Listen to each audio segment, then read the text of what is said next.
7 చక్రాలు ఎట్లా వచ్చినాయి మన మన మానవుల్లోకి ఎట్లా ఇవి రూపుకట్టుకున్నాయి? ఈ 7 చక్రాలకిను సన్లో ఉన్న అంటే సూర్యుల్లో ఉన్న 7 కిరణాలకి సంబంధం ఉందా?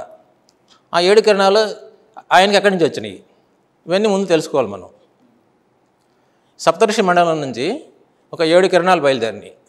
ఆ 7 కిరణాలు మన సూర్యుడు గ్రహించి కొన్ని లక్షల సంవత్సరాలు గ్రహించి దాన్ని రిఫ్లెక్ట్ చేస్తాడనమాట. దాన్ని ఆ రిఫ్లెక్షన్ చేసింది ఆ 7 కిరణాలు కూడా 7 గ్రహాలకు రూపుకట్టుకుంటాయి. 7 గ్రహాలకు రూపుకట్టుకుంటాయి. అది ఆ 7 కిరణాలే మనలో 7 చక్రాలుగా రూపుకట్టుకుంటాయి. ఇందాక చెప్పుకున్నట్టు 7 చక్రాలు అనమాట అవి. అందుకనే సెప్టినేట్ ప్రిన్సిపల్ అంటారు. సెప్టినేట్ ప్రిన్సిపల్ అనేది ఈ ప్రకృతిలో ఉందన్నమాట. ఒకటి సప్త అంటే 7, సెప్టినేట్ అంటే 7 అని అర్థం. అంటే సప్త సముద్రాలు, సప్తఖండాలు, సప్త స్వరాలు, ఇట్లా సప్త